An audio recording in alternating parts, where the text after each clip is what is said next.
Akashvani Devikulam spice FM.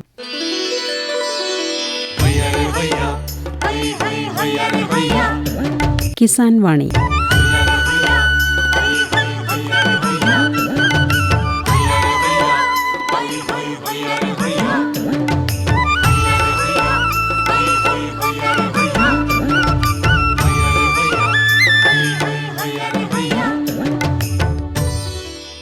ഈ പരിപാടിയുടെ പ്രായോജകർ കേന്ദ്ര കൃഷി കർഷകക്ഷേമ മന്ത്രാലയം, ഭാരത സർക്കാർ.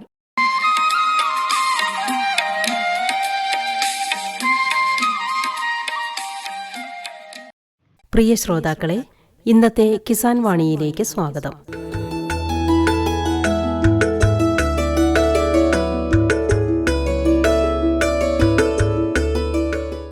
കൂൺ കൃഷിയിൽ സജീവമായി ശ്രദ്ധിക്കുന്ന രാജാക്കാട് ഗ്രാമപഞ്ചായത്തിലെ വാക്ക സിറ്റിയിലെ കർഷകനായ ശ്രീ വിശാഖ വിജയൻ പാറയ്ക്കൽ അദ്ദേഹത്തിൻ്റെ കാർഷിക അനുഭവങ്ങൾ വിവരിക്കുകയാണ് ഇന്നത്തെ കിസാൻ വാണിയിൽ.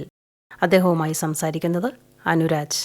കിസാൻ വാണി ടീം ഇന്ന് എത്തിയിരിക്കുന്നത് രാജാക്കാട് വാക്ക സിറ്റിയിലുള്ള പാറയ്ക്കൽ വിശാഖ് വിജയൻ്റെ വീട്ടിലാണ്.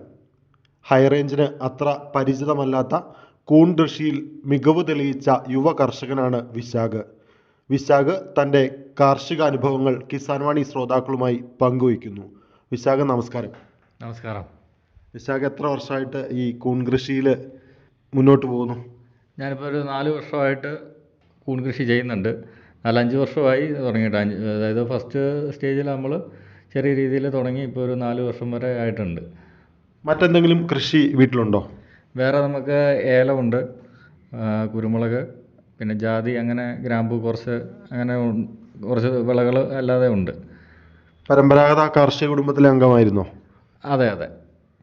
എങ്ങനെയാണ് ഈ കൂൺ കൃഷി തിരഞ്ഞെടുക്കാനൊരു കാരണം? കൂൺ കൃഷി നമ്മൾ ജസ്റ്റ് ഒരു ടൈം പാസിന് വേണ്ടി ചെയ്ത് അങ്ങനെ നോക്കിയതാണ്. അപ്പോൾ ഇത് നല്ലൊരു ആശയമാണെന്നുള്ള രീതിയിൽ വീണ്ടും നമ്മൾ ഒന്നുകൂടെ ഒന്ന് ബൾക്കായിട്ട് ചെയ്ത് നോക്കി. അപ്പോൾ അതിന് ഇവിടെ നല്ലൊരു മാർക്കറ്റ് ഉണ്ടായിരുന്നു. അപ്പോൾ നമ്മളത് പിന്നീട് അത് വിപുലീകരിച്ച് നല്ല രീതിയിൽ മുമ്പോട്ട് കൊണ്ടുപോവുകയാണ് ചെയ്തത്. എങ്ങനെയാണ് ഈ കൂൺ കൃഷി ആരംഭിക്കുന്നത്? അതായത് ഷെഡിലാണോ, അതോ അതിനുവേണ്ടി പ്രത്യേകിച്ച് കെട്ടിടം പണിതോ? എന്തായിരുന്നു അതിൻ്റെ ഒരു ഫസ്റ്റ് സ്റ്റെപ്പ്? ഫസ്റ്റ് സ്റ്റെപ്പ് ഞാൻ വീടിൻ്റെ തന്നെ നമ്മുടെ ഒരു സാധാ സ്റ്റോർ റൂം ഉണ്ടല്ലോ, അങ്ങനെയുള്ളൊരു സ്റ്റോർ റൂമിൽ ഒരു പാക്കറ്റ് വിത്ത് മേടിച്ച് ഒരു 2 ബെഡ് ഇട്ട് നോക്കി, അതിൽ നിന്ന് വിളവെടുത്ത് അങ്ങനെയാണ് ഇതിനകത്തേക്ക് നമ്മൾ ഇറങ്ങി തിരിഞ്ഞത്. എത്ര വർഷമായി ഈ കൂൺ കൃഷി വിപുലീകരിച്ചിട്ട് ഇപ്പോൾ ഒരു 3 വർഷം ആയിട്ടുള്ളൂ. അതുവരെ നമ്മൾ ചെറിയൊരു രീതിയിലാണ് ചെയ്തുകൊണ്ടിരുന്നത്. സാധാ ഒരു നോർമൽ ഷെഡിലാണ് നമ്മൾ കൈകാര്യം ചെയ്തുകൊണ്ടിരുന്നത്. ഇപ്പം നമ്മളത് ഏറ്റവും പുതിയ സാങ്കേതികവിദ്യയായ ഹൈടെക് ഫാമിലൂടെ കൂടുതൽ പ്രൊഡക്ഷൻ എല്ലാം ഇപ്പോൾ ആക്കിയിട്ടുണ്ട്. എന്താണ് ഈ ഹൈടെക് ഫാം രീതിയുടെ പ്രത്യേകത? ഹൈടെക് ഫാം എന്ന് പറയുമ്പോൾ നമുക്ക് കുറഞ്ഞ ഏരിയയിൽ കൂടുതൽ വിളവ് ഉണ്ടാക്കിയെടുക്കുക. അതുപോലെ തന്നെ അതിനകത്ത് നമുക്ക് അനുയോജ്യമായ കാലാവസ്ഥ നമുക്ക് അതിനകത്ത് മെയിൻറ്റെയിൻ ചെയ്യാൻ പറ്റും. ഇപ്പോൾ കൂൺ കൃഷിക്ക് ഏറ്റവും വേണ്ടതെന്ന് പറഞ്ഞു കഴിഞ്ഞാൽ അതിൻ്റെ അനുയോജ്യമായ കാലാവസ്ഥയാണ് വേണ്ടത്. തണുപ്പാണ് ശരിക്കും വേണ്ടത്. ഒരു 28 ഡിഗ്രി സെൽഷ്യസിൽ താഴെയാണ് നമുക്ക് തണുപ്പ് വേണ്ടി വരുന്നത്. അപ്പോൾ അത് നമുക്ക് ഒരു ഹൈടെക് ഫാം ഉണ്ടെങ്കിൽ അതിന് നമുക്ക് ക്രമീകരിക്കാനായിട്ട് സാധിക്കും. എങ്ങനെയാണ് ഈ കാലാവസ്ഥ ഈ ഷെഡിനകത്ത് ക്രമീകരിക്കുന്നത്? അത് നമ്മൾ അതിന് വേണ്ടി തന്നെ ഒരു സിസ്റ്റം ഉണ്ട്. അതായത് കൂളിംഗ് സിസ്റ്റമാണ് നമ്മൾ യൂസ് ചെയ്യുന്നത്. അതിപ്പോൾ ലേറ്റസ്റ്റ് ചെയ്യുന്നതെന്ന് പറഞ്ഞു കഴിഞ്ഞാൽ ഈ ഫാൻ ആൻഡ് പാഡ് സിസ്റ്റം എന്ന് പറയുന്ന ഒരു കൂളിംഗ് സിസ്റ്റമാണ് നമ്മൾ അതിനകത്ത് യൂസ് ചെയ്യുന്നത്. അപ്പോൾ അത് വെച്ചിട്ട് ആ ഷെഡിനുള്ളിലെ ടെമ്പറേച്ചർ നമുക്ക് ഒരു 25 ഡിഗ്രി വരെ നമുക്ക് മെയിൻറ്റെയിൻ ചെയ്യാൻ പറ്റും. ഏതിനും കൂണാണ് കൃഷി ചെയ്യുന്നത്? നമ്മളിപ്പോൾ മെയിനായിട്ട് ചെയ്യുന്ന ചിപ്പിക്കൂണുകളാണ്. ചിപ്പിക്കൂണിൻ്റെ തന്നെ നമ്മൾ ഒരു 6 വെറൈറ്റി വരെ ഇപ്പോൾ ചെയ്യുന്നുണ്ട്. ചിപ്പിക്കൂണിൽ തന്നെ ഇത് ഫ്ലോറിഡ എന്ന് പറയുന്ന വെറൈറ്റി വരുന്നുണ്ട്, HU എന്ന് പറയുന്ന വെറൈറ്റി വരുന്നുണ്ട്, പിന്നെ പിങ്ക് ഓയിസ്റ്റർ മഷ്റൂം, പിന്നെ ഗോൾഡൻ മഷ്റൂം, അങ്ങനെ പല പല വെറൈറ്റീസ് വരുന്നുണ്ട്. നമ്മളത് ആ സീസൺ അനുസരിച്ചിട്ട് മാറ്റി മാറ്റി ചെയ്തുകൊണ്ടിരിക്കും. എത്ര ബെഡുകളുണ്ട് ഈ ഷെഡിനുള്ളിൽ? നമ്മളിപ്പോൾ മെയിനായിട്ട് 2 ഫാമാണ് ചെയ്തേക്കുന്നത്. നമുക്ക് ഒരു 4000 കപ്പാസിറ്റിയാണ് ഇപ്പോൾ നമ്മൾ ചെയ്തേക്കുന്നത്. 4000-5000 വരെ കപ്പാസിറ്റി ഉണ്ട്. നമ്മളൊരു 4000 ബെഡ് വരെയാണ് ചെയ്തു വരുന്നത്.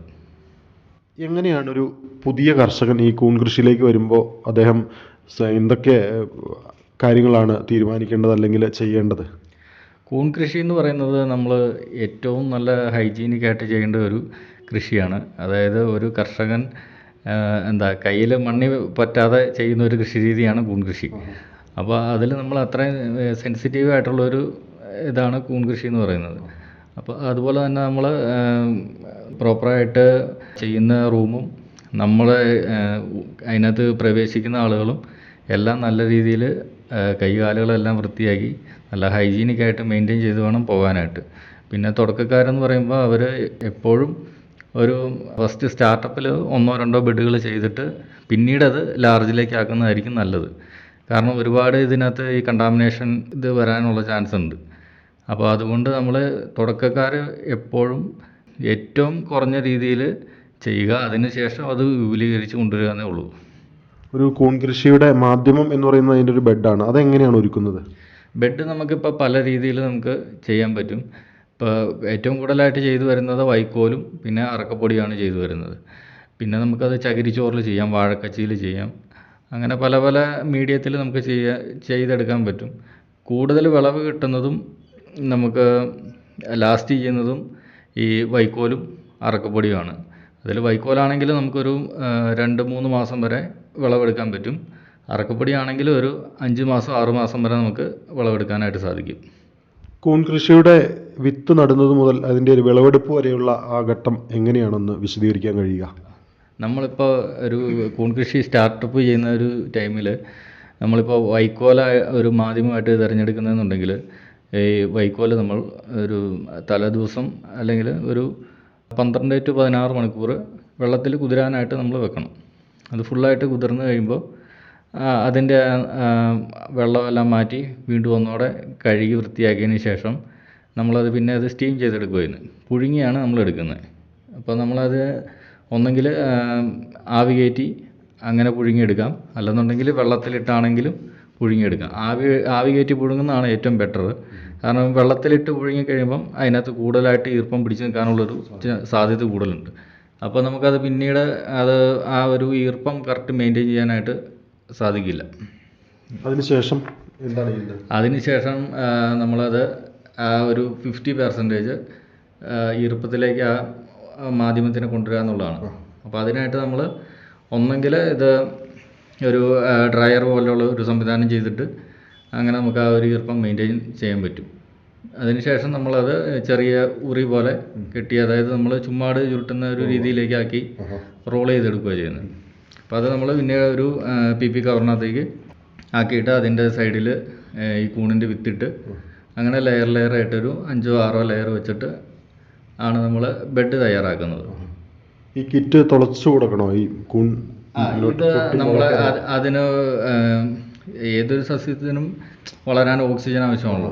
അപ്പോൾ അതിന് വേണ്ടിയിട്ട് നമ്മൾ കൂണിൻ്റെ ബെഡിലാണെങ്കിലും നമ്മൾ ചെറിയ ചെറിയ സുഷിരങ്ങൾ ഇട്ട് കൊടുക്കുന്നുണ്ട്. അപ്പോൾ അതിലൂടെ അത് ബ്രീത്ത് ചെയ്യും. അപ്പോൾ അതുവഴിയാണ് ഇതിൻ്റെ മൈസീലിയം സ്പ്രെഡ് ചെയ്യുന്നത്. അതായത് കൂണിൻ്റെ വിത്ത് എന്ന് പറയുന്നത് നമ്മൾ വേറെ ഒരു മീഡിയത്തിലാണ് നമ്മൾ ചെയ്യുന്നത്. അതായത് നെല്ല്, ചോളം അങ്ങനെയുള്ള വിളകളിലാണ് നമ്മൾ ചെയ്യുന്നത്. അതിനകത്തേക്ക് കൂണെന്ന് പറയുന്നത് ശരിക്കും ഒരു ഫംഗസാണ്. ആ ഫംഗസ് നമ്മൾ കൂണിൻ്റെ ഫംഗസ് ഈ ഒരു മീഡിയത്തിലേക്ക് ആക്കി എടുത്തിട്ട് അതാണ് നമ്മൾ വിത്തായിട്ട് പിന്നെ യൂസ് ചെയ്യുന്നത്.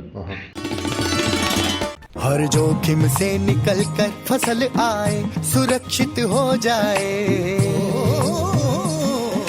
फसल बीमा से हर किसान अब आत्मनिर्भर हो जाए। संकट के समय प्रधानमंत्री फसल बीमा योजना किसानों के लिए वरदान है। अब सूखा पड़े या बाढ़ आ जाए कोई डर नहीं, अब ओले पड़े या कीट पतंगे फसल खा जाए कोई फिक्र नहीं, क्योंकि हमने लिया है प्रधानमंत्री फसल बीमा। बुआई से फसल कटाई तक हर जोखिम का दावा, न्यूनतम प्रीमियम पर अधिकतम भुगतान का वादा। योजना से हर साल जुड़ रहे हैं 5 करोड़ से ज्यादा किसान। अब आपकी है बारी। नजदीकी कृषि कार्यालय, सहकारी समिति, बैंक शाखा, अधिकृत बीमा कंपनी या जन सेवा केंद्र में स्वेच्छा से करा सकते हैं पंजीकरण। फसल बीमा पोर्टल या फसल बीमा ऐप द्वारा भी कराया जा सकता है पंजीकरण। प्रधानमंत्री फसल बीमा योजना, आपकी फसलों का संपूर्ण सुरक्षा कवच। कृषि एवं किसान कल्याण मंत्रालय, भारत सरकार।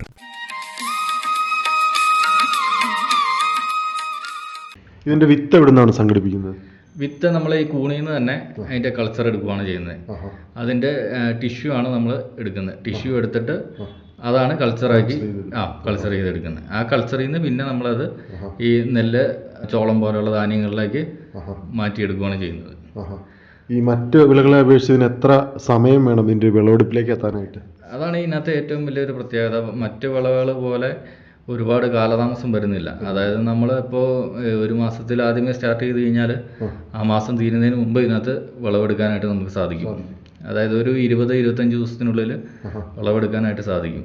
എത്ര കാലം വരെ വിളവെടുക്കാം ഒരു ബെഡിൽ നിന്ന്? ഒരു ബെഡിൽ വൈക്കോലിൻ്റെ ബെഡാണെങ്കിൽ നമുക്കൊരു 3 മാസം വരെ എടുക്കാനായിട്ട് സാധിക്കും. അപ്പോൾ അറക്കപ്പൊടിയുടെ ആണെന്നെങ്കിൽ ഒരു 5 മാസം വരെ അതിൽ വിളവുണ്ടാവും. അറക്കപ്പൊടിയാണ് കുറച്ചുകൂടെ ലാസ്റ്റ് ചെയ്യുന്നത്. ഇതിൻ്റെ ഒരു സമയ ദൈർഘ്യം എങ്ങനെയാണ്? ഒരു വിളവെടുപ്പ് കഴിഞ്ഞ് അടുത്ത വിളവെടുപ്പിലേക്കുള്ള ഒരു വിളവെടുപ്പ് ഇപ്പം നമ്മളൊരു ഫസ്റ്റ് ബെഡ് ഇട്ടതിന് ശേഷം ഫസ്റ്റ് ഹാർവസ്റ്റ് വരുന്നതെന്ന് പറഞ്ഞു കഴിഞ്ഞാൽ 20 to 25 ദിവസത്തിനുള്ളിലായിരിക്കും വരുന്നത്. അത് വൈക്കോലാണെങ്കിൽ കുറച്ചുകൂടെ നേരത്തെ ഉണ്ടാകും, ഒരു 15 ദിവസത്തിനുള്ളിൽ ചിലപ്പോൾ ഉണ്ടാകും. അറക്കപ്പൊടിയാണെങ്കിൽ ഒരു 20-25 ദിവസത്തിനുള്ളിൽ ഉണ്ടാകും. അത് കാലാവസ്ഥ അനുസരിച്ചിട്ട് അതിനകത്ത് മാറ്റം വരാനുള്ള ചാൻസ് ഉണ്ട്. അപ്പോൾ ഫസ്റ്റ് ഹാർവസ്റ്റ് നമ്മൾ ചെയ്തതിന് ശേഷം പിന്നീട് അതിനകത്ത് ഒരു 7 to 10 ദിവസം വരെ ഗ്യാപ്പ് വരും സെക്കൻഡ് വരാനായിട്ട്. അപ്പോൾ അങ്ങനെ ഒരു 4-5 മാസം വരെ നമുക്ക് അതിൽ നിന്ന് വിളവെടുക്കാനായിട്ട് സാധിക്കും. അപ്പോൾ ഈ ഒരു 5 മാസം കൊണ്ട് അതിൽ ഒരു 1 കിലോ 1.5 കിലോ വരെ കൂണുണ്ടാകും. അങ്ങനെയാണ് അതിൻ്റെ ഒരു വിളവെടുപ്പ് വരുന്നത്. അതിന് ശേഷം നമ്മൾ ആ ബെഡ് മാറ്റിയിട്ട് വീണ്ടും റീപ്ലേസ് ചെയ്ത് പുതിയ ബെഡ് ചെയ്യണം. ഈ മറ്റ് കാർഷിക വിളകളെ അപേക്ഷിച്ച് ഇതിന് വളപ്രയോഗത്തിൻ്റെ ഒന്നും ആവശ്യമില്ലല്ലോ? ഇല്ല. വേറെ വളവ് നമ്മൾ കെമിക്കലോ അങ്ങനെയുള്ള കാര്യങ്ങളൊന്നും ഇതിനകത്ത് യൂസ് ചെയ്യുന്നില്ല. തികച്ചും നമുക്ക് ഓർഗാനിക്കായിട്ട് തന്നെ ചെയ്തെടുക്കാൻ പറ്റുന്ന ഒരു കൃഷി രീതിയാണ് കൂൺ കൃഷി. ഇപ്പോൾ ഒരു ഹൈടെക് ഫാമിംഗ് അല്ലെങ്കിൽ ഇതിനകത്ത് ഈർപ്പം നിലനിർത്താനായിട്ട് എന്തായിരിക്കും ചെയ്യേണ്ടത്? നമ്മൾ സാധാരണ ഇപ്പോൾ നോർമലി ആളുകൾ ചെയ്തുകൊണ്ടിരിക്കുന്നത് ഇപ്പം നമ്മുടെ തറയിൽ നനഞ്ഞ ചാക്ക്, ചണച്ചാക്ക് നനച്ചിടുക, അല്ലെന്നുണ്ടെങ്കിൽ തറയിൽ വെള്ളം കെട്ടി നിർത്തുന്ന രീതി, പിന്നെ മണലിട്ടിട്ട് ആ മണലിൽ ഈർപ്പം നിൽക്കുന്ന രീതിയിൽ നനച്ചു കൊടുത്ത് അങ്ങനെ ചെയ്യുന്നുണ്ട്. പിന്നെ നമ്മൾ സൈഡ് വാളിലൊക്കെ ഇതുപോലെ തന്നെ ചാക്ക് അല്ലെങ്കിൽ തുണി നനച്ച് തൂക്കിയിടുന്ന അങ്ങനെ ഒരു മെത്തേഡാണ് ചെയ്തു വരുന്നത്. പക്ഷേ അതിനകത്തൊരു പ്രശ്നം എന്ന് പറഞ്ഞു കഴിഞ്ഞാൽ ഇത് ഈ കണ്ടിന്യൂസ്ലി നനഞ്ഞ് കിടക്കുമ്പോൾ അതിൽ സ്വാഭാവികമായിട്ടും പായൽ വേറെയുള്ള ഫംഗസുകൾ വരാനുള്ളൊരു ചാൻസ് ഉണ്ട്. അപ്പോൾ അത് നമ്മൾ ആഴ്ചയിൽ ഒന്ന് ക്ലീനാക്കി 1-2 തവണ ക്ലീൻ ആക്കിയിട്ട് വേണം നമ്മളത് ചെയ്യാനായിട്ട്. ഇല്ലെന്നുണ്ടെങ്കിൽ നമ്മളകത്ത് വെച്ചേക്കുന്ന ബെഡിനെ അത് ബാധിക്കും. ഇപ്പോൾ ഇത്രത്തോളം വ്യാപകമായ രീതിയിൽ താങ്കൾ കൃഷി ചെയ്യുന്നുണ്ടല്ലോ, ഇതിൻ്റെ വിപണി സാധ്യത എങ്ങനെയാണ്? വിപണി എന്ന് പറയാൻ മാർക്കറ്റ് നമ്മളായിട്ട് തന്നെ ഉണ്ടാക്കിയെടുക്കണം. അതായത് കൂൺ കൃഷിയിൽ ഏറ്റവും കൂടുതൽ ആളുകൾ പരാജയപ്പെട്ടു പോകുന്നതിൻ്റെ കാര്യം എന്ന് പറഞ്ഞു കഴിഞ്ഞാൽ ഒന്ന് ഈ മാർക്കറ്റിംഗ് തന്നെയാണ്. അതായത് കർഷകന് ഇത് ഉണ്ടാക്കാൻ സാധിക്കും, പക്ഷെ അത് വിൽക്കാനായിട്ട് സാധിക്കാതെ പലപ്പോഴും വരാൻ ചാൻസ് ഉണ്ട്. അപ്പോൾ നമ്മൾ തന്നെ ഇതിനൊരു മാർക്കറ്റിംഗ് സിസ്റ്റം ഉണ്ടാക്കി മാർക്കറ്റ് ചെയ്യാന്നുള്ളതേ ഉള്ളൂ. ഇപ്പോൾ ഈ പുറത്തുള്ള ഷെഡിന് പുറത്തുള്ള കാലാവസ്ഥാ വ്യതിയാനം ഈ കൂൺ കൃഷിയെ ബാധിക്കാറുണ്ടോ? ഉണ്ട്. അതായത് പുറത്ത് നല്ല ചൂടുള്ള സിറ്റുവേഷനിൽ നമ്മളെ റൂമിനകത്ത് ഇപ്പം സാധാ നോർമൽ ഫാമാണ് ചെയ്യുന്നതെന്നുണ്ടെങ്കിൽ നമ്മൾ എത്രയൊക്കെ നനച്ച് നോക്കിക്കഴിഞ്ഞാലും ചിലപ്പോൾ അതിനകത്ത് ഈ ടെമ്പറേച്ചർ കൂടാനുള്ളൊരു ചാൻസ് ഉണ്ട്. ഇല്ലെന്നുണ്ടെങ്കിൽ നമ്മൾ അതുപോലെ ഈർപ്പം മെയിൻറ്റെയിൻ ചെയ്യാൻ ഒരു ദിവസം തന്നെ ഒരു 4-5 തവണ ഈ ഷെഡിൽ വെള്ളം സ്പ്രേ ചെയ്ത് കൊടുക്കേണ്ടതൊക്കെ വരും. ഇപ്പോൾ ഒരു ഹൈടെക് ഫാം ആണെങ്കിൽ നമുക്ക് അതിൻ്റെ ഒരു ആവശ്യം വരുന്നില്ല. ഏതെങ്കിലും സമയത്ത് ഈ കാലാവസ്ഥാ വ്യതിയാനം കൊണ്ട് വിളവ് കുറയാറുണ്ടോ? ചൂട് കൂടുന്ന സമയത്ത് നമുക്ക് സ്വാഭാവികമായിട്ടും വിളവ് കുറയും. കാരണം ചെറിയ മുട്ടുകൾ വരുമ്പോൾ ചൂട് കൂടുതലാണെന്നുണ്ടെങ്കിൽ ഈ മുട്ടുകൾ കരിഞ്ഞു പോകാനുള്ള ഒരു ചാൻസ് കൂടുതലായിട്ടുണ്ട്. അതുപോലെ ബെഡ് ഡ്രൈ ആയി പോകുമ്പോൾ പിന്നെ അത് അതിൽ നിന്ന് മുട്ട വരാതിരിക്കാം. അങ്ങനെയുള്ള പല സാഹചര്യങ്ങളും ഉണ്ടാകാറുണ്ട്. ഈ കൃഷി ചെലവെന്ന് പറയുമ്പോൾ തന്നെ അതിനേക്കാൾ ഉപരിയായിട്ടുള്ള മനുഷ്യ അധ്വാനമാണ് ഇതിനകത്ത് ഏറ്റവും പ്രധാനപ്പെട്ട കാര്യം തോന്നുന്നു. എങ്കിലും ഒരു സെൻറ്റുള്ള ഒരു ഷെഡിനകത്ത് നമുക്ക് എത്ര ബെഡിൽ കൂൺ കൃഷി ചെയ്യാൻ പറ്റും എന്നാണ് ഒരു ധാരണ? ഒരു സെൻറ്റിൽ ഇപ്പം നമുക്കൊരു 50 ബെഡ് വരെ ചെയ്യാം. അതിന് എത്ര രൂപ ചിലവ് വരും? ഒരു 50 ബെഡ് ചെയ്യുന്നതിന് ഏകദേശം ഒരു 5000 രൂപ അടുത്ത ബെഡിന് ഇതെല്ലാം ചിലവ് വരുന്നു. ഇതിൽ നിന്ന് നമുക്ക് എത്ര രൂപയുടെ വരുമാനം കിട്ടും ആദ്യത്തെ ഒരു ഹാർവെസ്റ്റിൽ? ആദ്യത്തെ ഹാർവെസ്റ്റിൽ നമുക്ക് എപ്പോഴും വിളവ് കുറവായിരിക്കും. പിന്നീട് വരുമ്പോഴത്തേക്കും വിളവ് കുറഞ്ഞു വരും. അപ്പോൾ ശരാശരി ഇപ്പോൾ ഒരു 50 ബെഡ് ഇട്ട് കഴിഞ്ഞാൽ അതിൽ നിന്ന് ഒരു 40 കിലോ കൂണ് നമുക്ക് പ്രതീക്ഷിക്കാം. അതായത് ഒരു 5 to 6 മാസം കൊണ്ട് അത്രയും നമുക്ക് പ്രതീക്ഷിക്കാം.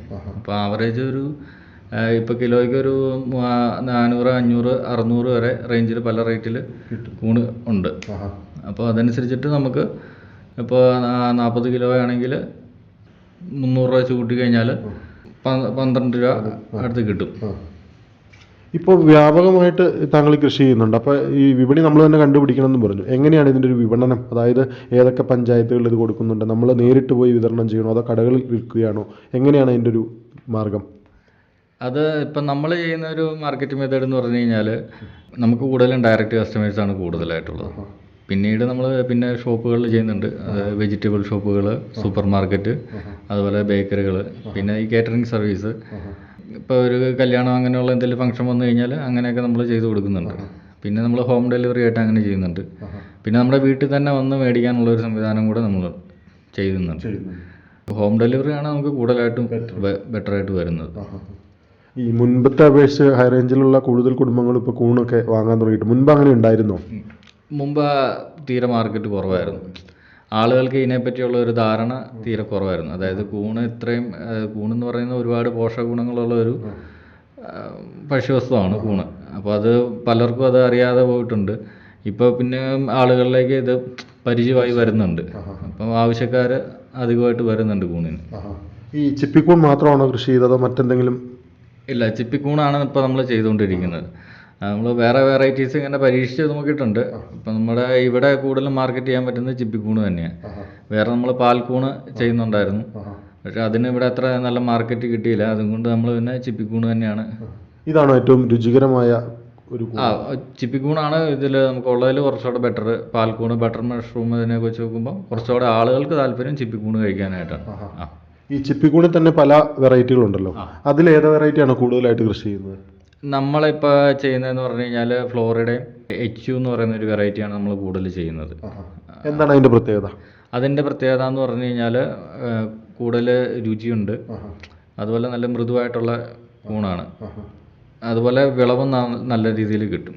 ഒരു കർഷകന് ഏറ്റവും കൂടുതൽ മെച്ചം ചെയ്യുന്നത് അതിൻ്റെ തൂക്കം കാര്യങ്ങളെല്ലാം കിട്ടണം എന്നുണ്ടെങ്കിൽ HU വെറൈറ്റിയാണ് കുറച്ചുകൂടെ ബെറ്ററായിട്ട് ഉള്ളത്. ഈ കൂൺ ഇത്രത്തോളം ഉൽപ്പാദിപ്പിക്കുമ്പോൾ ഇത് വിപണനം സാധ്യമായില്ലെങ്കിൽ എന്തെങ്കിലും മൂല്യവർദ്ധിത ഉൽപ്പന്നങ്ങളാക്കാനുള്ള ശ്രമമൊക്കെ നടത്തിയിട്ടുണ്ടോ? ഉണ്ട്. നമ്മളിപ്പോൾ അതും ചെയ്യുന്നുണ്ട്. നമ്മൾ അതായത് കൂണ് വെച്ചിട്ട് കൂണിൻ്റെ അച്ചാറ്, കൂണിൻ്റെ ചമ്മന്തിപ്പൊടി, അതുപോലെ ഡ്രൈ മഷ്റൂം പൗഡർ, അങ്ങനെയുള്ള വെറൈറ്റീസ് നമ്മൾ ചെയ്യുന്നുണ്ട്. അതിനുള്ള സൗകര്യം എല്ലാം വീട്ടിൽ തന്നെ ഒരുക്കിയിട്ടുണ്ട്? ഉണ്ട്. ഈ മൂല്യവർദ്ധിത ഉൽപ്പന്നങ്ങളുടെ വിപണനം എങ്ങനെയാണ്? അതും ഇങ്ങനെ ആളുകൾ തേടി വരാറുണ്ടോ? ഉണ്ട്. നമ്മൾ കൂടുതലായിട്ടും അത് സോഷ്യൽ മീഡിയ വഴിയാണ് മാർക്കറ്റ് ചെയ്യുന്നത്. കൊറിയർ വഴി നമ്മൾ അത് പല ജില്ലകളിലേക്കും അയച്ചു കൊടുത്ത് അങ്ങനെയൊക്കെയാണ് അതിൻ്റെ മാർക്കറ്റിംഗ് ചെയ്യുന്നത്. ഈ കൂൺ കൃഷിയിലേക്ക് വരുന്നതിന് മുമ്പ് എന്തായിരുന്നു വിശാഖ ചെയ്തുകൊണ്ടിരുന്നത്? ഞാൻ രാജാക്കാട് കാർഷിക കർമ്മസേനയിൽ വർക്ക് ചെയ്യുന്നുണ്ടായിരുന്നു. അവിടെ സൂപ്പർവൈസറായിട്ട് വർക്ക് ചെയ്യുന്നുണ്ടായിരുന്നു. അപ്പം നമ്മൾ പച്ചക്കറി തൈകൾ, അതുപോലെ ഗ്രോ ബാഗ്, അങ്ങനെയുള്ള ഇതെല്ലാം നമ്മൾ ചെയ്തു കൊടുക്കുന്നുണ്ടായിരുന്നു. ഒരുപാട് മേഖലയിൽ ജോലി ചെയ്തിട്ടുണ്ട്. അപ്പോൾ പല ബിസിനസ്സും പരിപാടി ഇതെല്ലാം ചെയ്ത് കഴിഞ്ഞിട്ടാണ് കൂൺ കൃഷിയിലേക്ക് പിന്നെ വന്നത്. ഏറ്റവും സംതൃപ്തി തോന്നിയ ഒരു ജോലി ഏതാണ് ഇതിനകത്ത്? അതെ, ഇത് തന്നെയാണ്, കൂൺ കൃഷി തന്നെയാണ്. അതുകൊണ്ട് തന്നെയാണ് ഇത് നമ്മൾ പിന്നെ മെയിൻറ്റെയിൻ ചെയ്ത് പോകുന്നത്. വീട്ടിൽ ആരൊക്കെയുണ്ട് വിശാഖിന്? വീട്ടിൽ അച്ഛനുണ്ട്, അമ്മയുണ്ട്, പിന്നെ വൈഫുണ്ട്, ഒരു മോനുണ്ട്, പിന്നെ 2 പെങ്ങന്മാരാണ്. അവരുടെ കല്യാണമൊക്കെ കഴിഞ്ഞ്. വൈഫിൻ്റെ പേര് ശ്രീജി എന്നാണ്. ശ്രീജിയും കൂടെ ചേർന്നാണ് ഈ കൂൺ കൃഷി നടത്തുന്നത് അല്ലേ? അതെ. വൈഫും നല്ല സപ്പോർട്ടാണ്. അതുപോലെ ഫാമിലി, അമ്മയാണേലും അച്ഛനാണേലും ഇതിനു വേണ്ടിയിട്ട് എല്ലാ ഇതിനും കൂടും. ഈ വേറെ ശുചിത്വം സൂക്ഷിക്കേണ്ട ഒരു കൃഷി രീതിയാണ് ഈ കൂൺ കൃഷി എന്ന് പറഞ്ഞു. അതെങ്ങനെയാണ് അത് മെയിൻറ്റെയിൻ ചെയ്യുന്നത്? അതായത് നമ്മളിപ്പോൾ ഫാമിലേക്ക് പ്രവേശിക്കുന്നതിന് മുമ്പ് നമ്മൾ കയ്യ്, കാല് അതെല്ലാം ഡെറ്റോൾ ഉപയോഗിച്ച് നല്ല രീതിയിൽ വൃത്തിയാക്കി കഴുകും. അതുപോലെ നമ്മൾ അകത്ത് പ്രവേശിക്കുമ്പം ധരിക്കുന്ന ഡ്രസ്സ് കാര്യങ്ങളെല്ലാം നല്ല നീറ്റായിട്ടുള്ള ഡ്രസ്സായിരിക്കും. അതുപോലെ നമ്മൾ കൂണ് പറിക്കുമ്പോൾ ഗ്ലൗസ്, അതുപോലെ ഹെയർ ക്യാപ്പ്, അങ്ങനെയുള്ള ഇതെല്ലാം യൂസ് ചെയ്തിട്ടാണ് ചെയ്യുന്നത്. ബെഡ് ചെയ്യുമ്പോൾ തൊട്ട് നമ്മൾ ഈ ഒരു ഇത് ഫോളോ ചെയ്ത് പോയി കഴിഞ്ഞാൽ നമുക്ക് കറക്റ്റ് പ്രോപ്പറായിട്ട് ഇതിൽ നിന്ന് ഒരു വിളവ് കിട്ടുകയുള്ളൂ. ഈ രംഗത്ത് ഇപ്പോൾ ഒരു മത്സരം ഉണ്ടോ എന്ന് ചോദിച്ചു കഴിഞ്ഞാൽ ഇപ്പോഴത്തെ ഒരു സിറ്റുവേഷനിൽ ആയിട്ടുണ്ട്. അതായത് ഇപ്പോൾ വേറെ സംസ്ഥാനങ്ങളിൽ നിന്നും കൂണ് വരുന്നുണ്ട്. പല വെറൈറ്റീസ്, ബട്ടൺ, മിൽക്കി, അങ്ങനെയുള്ള ഇതെല്ലാം വരുന്നുണ്ട്. പിന്നെ ഇത് ചിപ്പിക്കൂണ് ആണെങ്കിലും വരുന്നുണ്ട്. അപ്പോൾ സ്വാഭാവികമായിട്ടും എല്ലാ ഇതിലും മാർക്കറ്റിങ്ങിൽ ഒരു കോമ്പറ്റീഷൻ ഉണ്ടാകുമല്ലോ. അതുപോലെ ഇപ്പോൾ കൂൺ കൃഷിയിലും ആയിട്ടുണ്ട്. ആ കൂണിനെ സംബന്ധിച്ചിടത്തോളം ഇതിന് ഷെൽ ലൈഫ് കുറവല്ലേ? ഇതിന് ഒരുപാട് കാലം അങ്ങനെ മാർക്കറ്റിൽ വെച്ചുകൊണ്ടിരിക്കാനോ ഒക്കെ പറ്റുമോ? എത്ര ദിവസം വരെ ഇതിന് നമുക്ക് കേടുകൂടാതെ സൂക്ഷിക്കാൻ പറ്റും? നമുക്ക് ഇപ്പോൾ ഫ്രഷ് ആയിട്ടുള്ള മഷ്റൂം ആണെങ്കിൽ അതൊരു 2 ദിവസമാണ് പറയുന്നത്, അതിൻ്റെ ലൈഫ് പറയുന്നത്. ചൂട് കൂടിയ ഏരിയയിലാണെങ്കിൽ ഇപ്പോൾ നമ്മുടെ ഇടുക്കി ജില്ല ആയതുകൊണ്ട് നമുക്ക് 2 ദിവസം കറക്റ്റായിട്ട് കിട്ടും. ഇപ്പോൾ ഒരു എറണാകുളം അല്ലെങ്കിൽ കുറച്ചുകൂടെ ചൂട് കൂടിയ ഇപ്പോൾ പാലക്കാട് അങ്ങനെയുള്ള സ്ഥലങ്ങളിലാണെങ്കിൽ കുറച്ചുകൂടെ ലൈഫ് കുറയും. അതായത് പറിച്ചു കഴിഞ്ഞാൽ അന്ന് തന്നെ ചിലപ്പോൾ യൂസ് ചെയ്യേണ്ടതായിട്ട് വരും. അപ്പോൾ നോർമലി പുറത്താണെങ്കിൽ ഒരു 2 ദിവസം നമുക്ക് യൂസ് ചെയ്യാം. ഇപ്പോൾ ഫ്രീസ് ചെയ്തിട്ടുള്ളതാണെങ്കിൽ, ഫ്രീസല്ല, നമ്മൾ നോർമൽ കൂളിങ്ങിലാണ്, അത് ഫ്രിഡ്ജിലാണെങ്കിലും വെക്കേണ്ടത്. ഫ്രീസറിൽ വെക്കല്, നോർമൽ കൂളിങ്ങിൽ വെക്കുക. അങ്ങനെയാണെങ്കിൽ ഒരു 5 ദിവസം വരെ നമുക്ക് യൂസ് ചെയ്യാം. വിശാഖിൻ്റെ കൂൺ കൃഷിക്ക് എല്ലാവിധ ആശംസകളും അറിയിക്കുന്നു. അതോടൊപ്പം കിസാൻ വാണി ശ്രോതാക്കളുമായി വിലപ്പെട്ട വിവരങ്ങൾ പങ്കുവച്ചതിന് നന്ദി. കൂൺ കൃഷിയിൽ സജീവമായി ശ്രദ്ധിക്കുന്ന രാജാക്കാട് ഗ്രാമപഞ്ചായത്തിലെ വാക്ക സിറ്റിയിലെ കർഷകനായ ശ്രീ വിശാഖ വിജയനുമായി ഇതുവരെ സംസാരിച്ചത് അനുരാജ്. പ്രധാൻമന്ത്രി കിസാൻ സമ്മാൻ നിധി ഈ പദ്ധതിയിൻ കീഴിൽ 2 ഹെക്ടർ വരെ കൈവശ ഭൂമിയുള്ള കർഷക കുടുംബത്തിന് 6000 രൂപ പ്രതിവർഷം നൽകുന്നതായിരിക്കും. അർഹരായ കർഷകർക്ക് 2000 രൂപ വീതം 3 തവണകളായി നേരിട്ട് അവരുടെ അക്കൗണ്ടിൽ നിക്ഷേപിക്കുന്നതായിരിക്കും. ഈ ചെറുകിട നാമമാത്ര കർഷക കുടുംബങ്ങളെ സംസ്ഥാന സർക്കാർ തെരഞ്ഞെടുത്തുകൊണ്ടിരിക്കുകയാണ്. ഈ പദ്ധതിയുടെ മുഴുവൻ ചെലവും ഭാരത സർക്കാരാണ് വഹിക്കുന്നത്. പ്രധാനമന്ത്രി കിസാൻ സമ്മാൻ നിധി കർഷകരുടെ കൃഷിപരമായ പുതിയ അഭിമാനം. കൃഷി കർഷക ക്ഷേമ മന്ത്രാലയം, ഭാരത സർക്കാരിൽ നിന്ന് ജനതാൽപര്യാർത്ഥം. കിസാൻ വാണിയിൽ ഇനി കാർഷിക അറിവുകൾ. കറുവയുടെ കൃഷിരീതികൾ. കോഴിക്കോട് ഭാരതീയ സുഗന്ധവിള ഗവേഷണ കേന്ദ്രത്തിലെ ശാസ്ത്രജ്ഞ CK തങ്കമണിയുടെ ലേഖനത്തിൽ നിന്നും.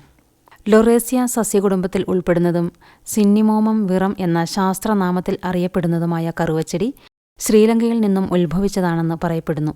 കറുവപ്പട്ട ധാരാളമായി ആഹാര പദാർത്ഥങ്ങളിലും ഔഷധ നിർമ്മാണത്തിലും ഉപയോഗിച്ചു വരുന്നു. കേരളത്തിലെ ചൂടും ഈർപ്പവുമുള്ള കാലാവസ്ഥ കറുവ കൃഷിക്ക് അനുയോജ്യമാണ്. സമുദ്രനിരപ്പിൽ നിന്നും 1000 മീറ്റർ വരെ ഉയരത്തിൽ വളരുന്ന ചെടിക്ക് 200 മുതൽ 250 സെന്റിമീറ്റർ മഴ ആവശ്യമാണ്. ഏറ്റവും അനുയോജ്യമായ താപനില 20 ഡിഗ്രി സെൽഷ്യസിനും 30 ഡിഗ്രി സെൽഷ്യസിനും ഇടയ്ക്കാണ്. കറുവയ്ക്ക് വളക്കൂറുള്ള മണ്ണ് വേണമെന്നില്ല. സാമാന്യം ആഴമുള്ള വെട്ടുകല്ല് മണ്ണിലും ചരൽ മണ്ണിലും ഇത് വളരും. തൈകൾ ഉണ്ടാക്കുന്ന വിധം. കറുവപ്പട്ട ജനുവരിയിൽ പുഷ്പിക്കുകയും ഫലങ്ങൾ ജൂൺ, ആഗസ്റ്റ് മാസങ്ങളിൽ മൂപ്പെത്തുകയും ചെയ്യും. അവ പറിച്ചെടുക്കുകയോ താഴെ വീഴുന്നവ ശേഖരിക്കുകയോ ചെയ്യാം. വിത്തുകളുടെ അങ്കുരണശേഷി പെട്ടെന്ന് നശിക്കുന്നതിനാൽ തൊലി നീക്കി കുരുയെടുത്ത് ഉടനെ തന്നെ പാകണം. നന്നായി ഉണക്കിപ്പൊടിച്ച ചാണകപ്പൊടി, മണൽ എന്നിവ 3:1:1 എന്ന അനുപാതത്തിൽ കൂട്ടിച്ചേർത്ത് 25 x 15 സെന്റിമീറ്റർ വലുപ്പമുള്ള പോളിത്തീൻ ബാഗുകളിലോ 6 ഇഞ്ച് കനമുള്ള മണൽ തിട്ടകളിലോ വിത്തുകൾ പാകണം. 15-20 ദിവസത്തിനുള്ളിൽ വിത്തുകൾ മുളച്ചു തുടങ്ങും. മണലിൽ നട്ടവ പോളിത്തീൻ ബാഗുകളിൽ നടണം. തൈകൾക്ക് 6 മാസം വരെ തണൽ നൽകി സംരക്ഷിക്കേണ്ടതും ഇടയ്ക്കിടെ നനച്ചു കൊടുക്കേണ്ടതുമാണ്. 1 വർഷം പ്രായമായ തൈകൾ തോട്ടത്തിൽ നടുവാനായി ഉപയോഗിക്കാം. വിത്തുമുഖേന തൈകൾ ഉണ്ടാക്കി നടുമ്പോൾ വിളവിൽ വ്യതിയാനം കാണപ്പെടുന്നതിനാൽ പതിവയ്ക്കലും ഇളം തണ്ടുകൾ വേരുപിടിപ്പിക്കലുമാണ് സാധാരണയായി കറുവയിൽ അവലംബിക്കുന്നത്. പതിവയ്ക്കൽ പാകത്തിന് മൂപ്പെത്തിയ കമ്പിൽ നിന്ന് 1 ഇഞ്ച് വീതിയിൽ മരത്തൊലി അടർത്തിയെടുത്ത് അവിടെ വേരുപിടിപ്പിക്കാനുള്ള ഹോർമോൺ തേച്ചു പിടിപ്പിക്കുന്നു. തൊലി കളഞ്ഞ ഭാഗത്ത് ചകിരിപ്പൊടിയോ മെസ്സോ മണൽ മിശ്രിതമോ ഉപയോഗിച്ച് പോളിത്തീൻ ഷീറ്റ് കൊണ്ട് പൊതിഞ്ഞു കെട്ടുന്നു. 1.5 മാസത്തിനുള്ളിൽ വേര് പിടിച്ചു തുടങ്ങും. വേരുപിടിച്ച ഭാഗങ്ങൾ മാതൃവൃക്ഷത്തിൽ നിന്ന് ക്രമേണ മുറിച്ചു മാറ്റി മൺമിശ്രിതം നിറച്ച പോളിത്തീൻ ബാഗുകളിൽ നട്ട് തണലിൽ വെച്ച് ദിവസേന 2 തവണ നനച്ചു കൊടുക്കുന്നു. മാർച്ച്, ഏപ്രിൽ മാസങ്ങളാണ് പതിവയ്ക്കലിന് പറ്റിയ സമയം. വേരുപിടിപ്പിക്കുന്നതിന് 3 ഇലകളുള്ളതും പച്ച നിറത്തിലുമുള്ള കമ്പുകൾ തിരഞ്ഞെടുക്കണം. 2 ഇലയും 1 മൊട്ടും കിട്ടത്തക്ക രീതിയിൽ മുറിക്കുന്നു. ഇവ IBA ലായനിയിലോ കെറാസിക്സ് ബി എന്ന വേരുപിടിപ്പിക്കാൻ ഉപയോഗിക്കുന്ന ഹോർമോൺ പൊടിയിലോ മുക്കി മണലും ചകിരിപ്പൊടിയും നിറച്ച പോളിത്തീൻ ബാഗുകളിലോ തൈകൾ വേരുപിടിപ്പിക്കുന്നതിനുള്ള തവാരണകളിലോ വേരുപിടിപ്പിക്കുന്നു. ആവശ്യാനുസരണം പോളിത്തീൻ ബാഗുകളും തവാരണകളും നനച്ചു കൊടുക്കണം. 45 മുതൽ 60 ദിവസത്തിനുള്ളിൽ കമ്പുകൾക്ക് വേര് വരുവാൻ തുടങ്ങും. വേര് വന്നവയെ തവാരണകളിൽ നിന്നെടുത്ത് മിശ്രിതം നിറച്ച പോളി ബാഗുകളിൽ നട്ട് തണലിൽ പരിചരിക്കുന്നു. മുളച്ച് 1 വർഷം പ്രായമായ തൈകൾ നടാൻ ഉപയോഗിക്കുന്നു. കറുവച്ചെടികൾ തമ്മിൽ നടുമ്പോൾ 3 മീറ്റർ അകലം മതിയാകും. മഴയാരംഭത്തോടെ 50 സെന്റിമീറ്റർ വ്യാസമുള്ള കുഴികളെടുത്ത് ചാണകപ്പൊടിയും മണ്ണും ചേർത്ത് നിറയ്ക്കുന്നു. ഒരാഴ്ചയ്ക്ക് ശേഷം തൈകൾ നടുന്നു. ചെടികൾക്ക് നല്ല വളർച്ച കിട്ടുന്നതിന് വർഷം തോറും 20 കിലോഗ്രാം കാലിവളം മെയ് മാസത്തിൽ നൽകാം. ആദ്യ വർഷം 20 gram nitrogen, 25 gram phosphorus, 25 gram potassium എന്നിവ നൽകാം. ഓരോ വർഷവും രാസവളത്തിന്റെ അളവ് കൂട്ടിക്കൊണ്ടുവരാം. 10 വർഷം പ്രായമായ കറുവയ്ക്ക് 20 gram nitrogen, 180 gram phosphorus, 200 gram potash എന്നിവ നൽകാം. രാസവളങ്ങൾ പകുതി മെയ് ജൂണിലും ബാക്കി സെപ്റ്റംബർ ഒക്ടോബർ മാസങ്ങളിലും നൽകുന്നത് നന്നായിരിക്കും. മഴ ലഭിച്ചില്ലെങ്കിൽ നനച്ചു കൊടുക്കണം. വർഷത്തിൽ 2 പ്രാവശ്യം കളകൾ നീക്കം ചെയ്യണം. നേരെ വളരുന്ന കമ്പുകൾ ലഭ്യമാകുന്നതിന് വളരുന്ന കമ്പുകളുടെ പാർശ്വശാഖകൾ മുളയിലെ നുള്ളിക്കളയണം. വിളവെടുപ്പ്: 3 വർഷം പ്രായമായ ചെടികളിൽ നിന്ന് പട്ടയെടുക്കാം. 1 വർഷം 2 തവണ മെയ് മാസത്തിലും നവംബർ മാസത്തിലുമായിട്ടാണ് പട്ടയെടുക്കുന്നത്.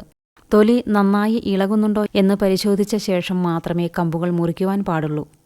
കത്തി ഉപയോഗിച്ച് തൊലി ഇളക്കുമ്പോൾ തൊലി പെട്ടെന്ന് ഇളകി വരുന്നുണ്ടെങ്കിൽ പട്ട വെട്ടാൻ പാകമായി എന്ന് നിശ്ചയിക്കാം.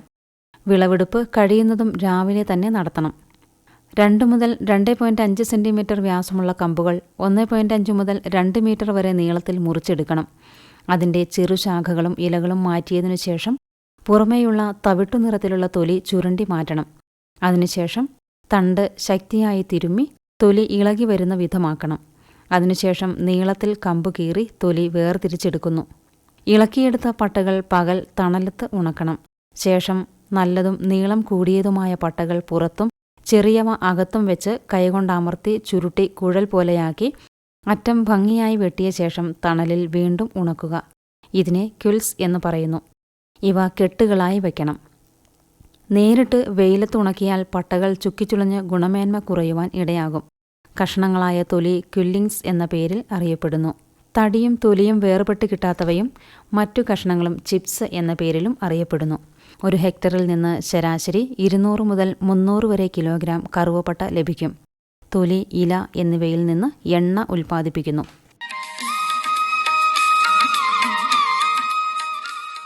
കാർഷിക അറിവുകൾ, വിശാഖ വിജയനുമായുള്ള അഭിമുഖം എന്നിവയാണ് കിസാൻ വാണിയിൽ ശ്രോതാക്കൾ ഇതുവരെ കേട്ടത്. സഹകരണത്തിൻ ബലത്തിൽ വികാസത്തിനു ചുവടു വയ്ക്കാം.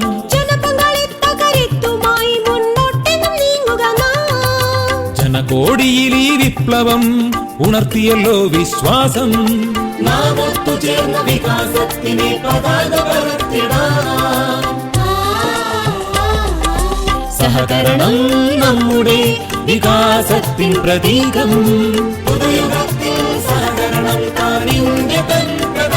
കൃഷി മന്ത്രാലയം, ഭാരത സർക്കാരിൽ നിന്ന് ജനതാൽപര്യാർത്ഥം.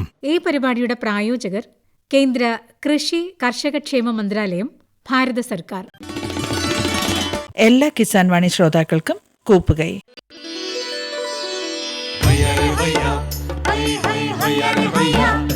കിസാൻ വാണി സമാപിക്കുന്നു.